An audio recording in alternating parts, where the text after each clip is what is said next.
इस देश का सैनिक बल देश के लिए जान देता है, बॉर्डर पर लड़ता है, जब यहाँ देश के अंदर समस्या आती है उस पर लड़ता है और वो पेंशन नहीं पाए। इन नेताओं की सुरक्षा का बहुत कुछ दारोमदार अर्धसैनिक बलों पे है।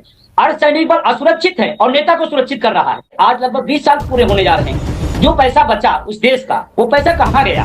पुरानी पेंशन पर जो पैसा बचाने का माध्यम बताया जाता है, वो पैसा गया कहाँ? वो किस डेवलपमेंट में लगा है? हमें भी जानना चाहते हैं।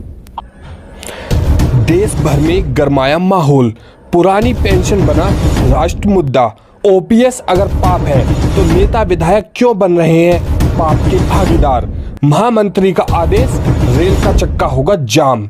जी हां साथियों, लेकिन उससे पहले आपको बता दें कि पुरानी पेंशन बहाली आंदोलन को और ज्यादा मजबूत बनाने के लिए SC ST कार्मिक बहुउद्देशीय मानव संसाधन एवं विकास कल्याण समिति ने भी अपना पूर्ण समर्थन देते हुए कहा है कि समिति से जुड़े कर्मचारी 1 अक्टूबर को दिल्ली में होने वाले कूच में शामिल रहेंगे। अगर कोई व्यक्ति 30 साल 35 साल कहीं सर्विस करता है, किसी सरकार को देता है, देश के लिए अपना ज्ञान अपना समय देता है और रिटायर होने के बाद उसको इस बात के लिए सामाजिक सुरक्षा न दिया जाए कि बाहर है। मैं पूछना चाहता हूँ, तमाम विद्वान साथी यहाँ बैठे हुए हैं, मैं पूछना चाहता हूँ, हमारे माँ बाप बूढ़े हो जाते हैं और उन पर हम स्वास्थ्य पे पैसा खर्चा करते हैं, हम उनके देखभाल में बुढ़ापे में पैसा खर्चा करते हैं, तो क्या हम उसको भार मान लें कि हमारी ड्यूटी है? वो हमारी ड्यूटी है। जैसे हम अपने माँ बाप की बुढ़ापे में उनकी रक्षा करते हैं, उनकी सुरक्षा करते हैं, उनके स्वास्थ्य का ध्यान करते हैं, उसी तरह से जो कर्मचारी सरकार को या इस देश को दिया है उसकी ड्यूटी बनती है। पहली बात तो हम बड़ी निवेदन के साथ करना चाहता हूँ, पुरानी पेंशन को भार न कहा जाए। अगर भार कहा जा रहा है तो देश के सेना को दिया जा रहा है, इसका मतलब ओपीएस उनको दिया जा रहा है, वो भी भार है और ये बहुत गलत बात है। देश के माननीय लोग पेंशन लेते हैं, क्या वो भी देश पर भार है? भार सब हटाया जाए। ये सामाजिक सुरक्षा का विषय है और बहुत सारे लोग बार बार कहते हैं कि आर्थिक दिक्कत आ रही है। हमको ये बता दें, आज करीबन 10 साल लगभग 2004 के बाद से और जो सरकारें पश्चिम बंगाल ने आज तक पुरानी पेंशन बंद नहीं किया, क्या पश्चिम बंगाल रसातल में चला गया?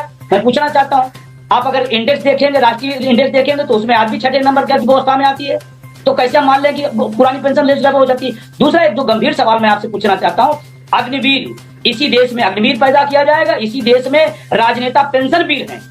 बताओ, गरीब गुरु और किसान मजदूर का बेटा देश की सेना में जाएगा, वो अग्निवीर बनेगा और एसी में बैठा हुआ व्यक्ति 1 पेंशन नहीं, 2 पेंशन नहीं, 3 पेंशन नहीं, 4 पेंशन लेता है। विधायक अलग पेंशन लेता है, सांसद अलग पेंशन लेता है। एक बार हुआ तो एक बार लिया, 2 बार तो उसमें वृद्धि कर लेते हैं, 3 बार हुआ तो और वृद्धि कर लेते हैं। वो भार नहीं है।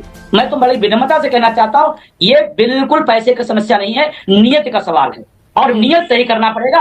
और हम सरकार के भाग हैं, हम आंख नाक कान हैं। सरकार की जितनी योजनाएं हैं, कौन पहुंचाता थी हमको बता दें लोग?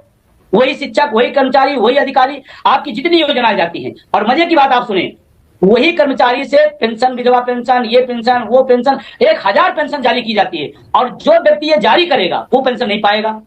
और रही एनपीएस की बात, मैं आपसे कहना चाहता हूं, जितने भी जिम्मेदार साथी है, एक बार एनपीएस की जो खूबियां बता रहे हैं, एक बार जितने लोग देश में एनपीएस में पेंशन पा रहे हैं, जो रिटायर हो गए एनपीएस की पेंशन पा रहे हैं 1200 1800, एक बार उनसे कहीं मिल लें और बताएं कि जिस आदमी का वेतन 40,000 था उसको 800 रुपए पेंशन मिल रही है और आप बता रहे हो कि एनपीएस बहुत अच्छी है। अगर एनपीएस बहुत अच्छी है तो ये नियम औरों पर क्यों लागू नहीं होता है? ये नेताओं पर क्यों नहीं लागू होता? और नेता तो मैं बड़ी विनम्रता से कहना चाहता हूं, वो तो कहते हैं हम सेवक हैं, उनको वेतन भत्ते सुविधा की क्या जरूरत है? आप तो सर्वेंट नहीं हैं, फिर आपको क्या जरूरत है? आप अपना वेतन में थपथपाक बढ़ाते हैं, आप अपने भत्ते में थपथपाक बढ़ाते हैं और हमारी पेंशन की बात आए, इस देश का